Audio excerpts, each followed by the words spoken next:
thank you to all of our veterans who have served.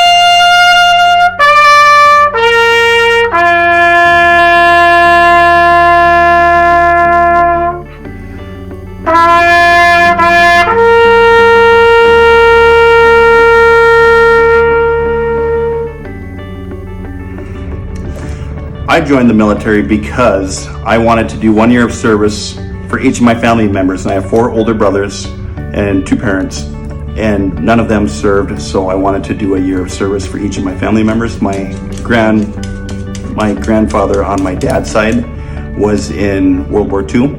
He was in the Pacific Theater, and my uncle was in Vietnam. He was a door gunner on a Huey helicopter, and he actually made it through its entire tour, which is kind of a miracle. And that's why I decided to sign up.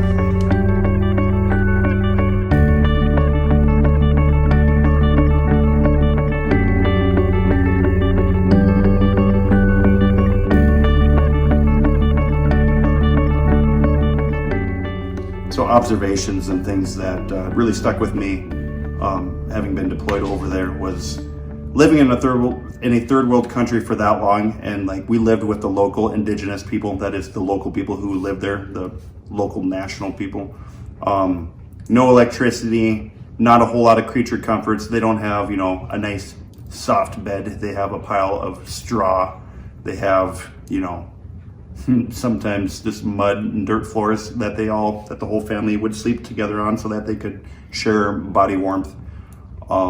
They did not have running water. They had to filter their own water. They had to drink dirty, nasty water, which they were accustomed to doing. If we tried to drink their local water, we would have become deathly ill. And I guess that's it for that one. And you're thankful. It makes you thankful. Yeah, absolutely. It makes me thankful for everything that we have here. We can, things that we take for granted on a daily basis. A warm bed, running water, taking a hot shower every single day. Like, holy smokes, these people over there, they don't take showers. Like, they'll spritz themselves with water, lather up with some soap, maybe homemade soap, and then they rinse off. That's it. They don't get nice warm showers. They don't have plumbing. A lot of them don't have toilets. And some of them do, but that's only in the bigger cities and only with the people who have a lot of money.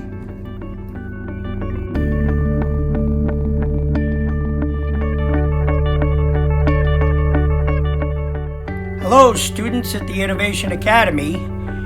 This is Eden Baxter Morton's grandpa, and my name is Dennis Healy, and I used to teach middle school for many years. But along my lifetime, there came a time where I went and I served my country. And during that time, I went into the United States Army. I was a registered armed force member, which means I joined the service. And I spent weeks upon weeks in basic training and advanced infantry training at Fort Lewis, Washington. Later on, I was selected for an officers candidate school down in Fort Benning, Georgia. And after officers candidate school, I got a free trip to Vietnam.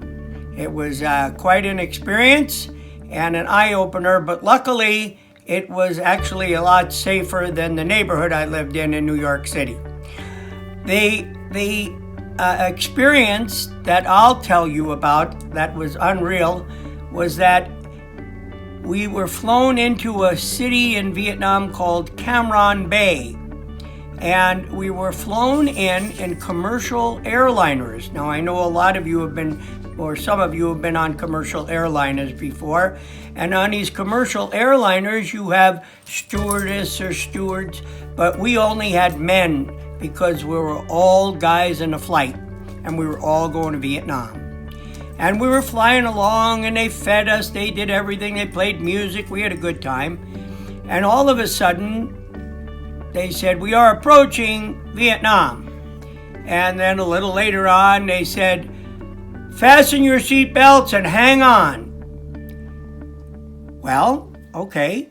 So I fastened my seatbelt and I hung on. And the next thing I know, I thought we were going to crash.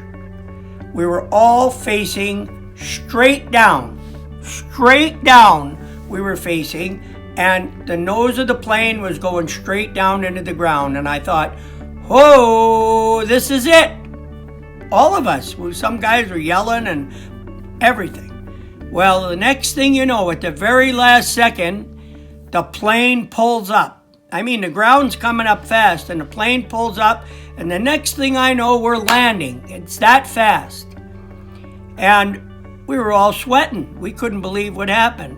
And the captain came on, and he was laughing. And the captain said, "Ha ha, bet you thought we were going to crash." He says, "But this is how we have to enter the country, because they'll shoot us down with handguns or light armed fire." And I thought to myself, uh-oh, a whole year of this. I want to go home. But I made it back, and thank goodness now I have a grandkid like Eden. All right, you guys, thanks for Veterans Day.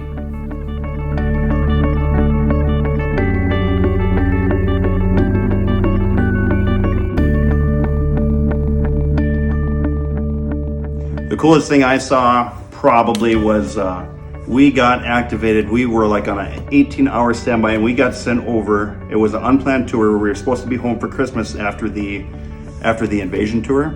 They activated us. We got deployed right before Christmas, and we were over there between 2003 December into 2004 until April-ish, and we were there for the first democratic elections that they had post-conflict, post us invading, and getting to see everybody vote was pretty amazing, because they went from that not really being a real option to everybody voting. Men, women, everybody got to vote, and that was pretty spectacular to see.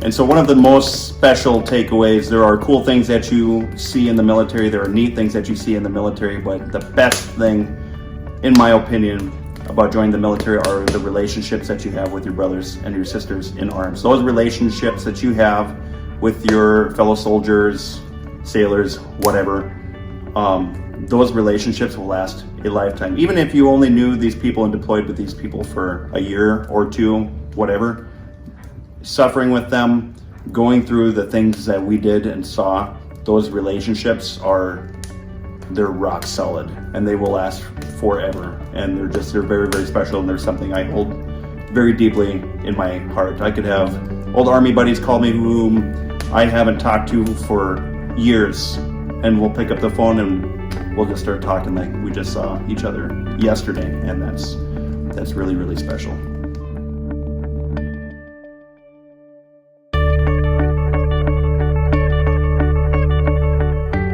A misunderstanding of the military is that everybody who is in the military is some dude who's wearing camouflage, he sleeps in swamps, and always carrying a heavy backpack, always carrying weapons, and that's not actually true. I have a friend, Matt, he flies drones. When he deploys overseas, he goes down to Nevada, and he holds this Xbox controller pretty much, and he flies these giant drones, like, 9,000 miles away in different countries, and he does that. I have other friends who are doctors, who are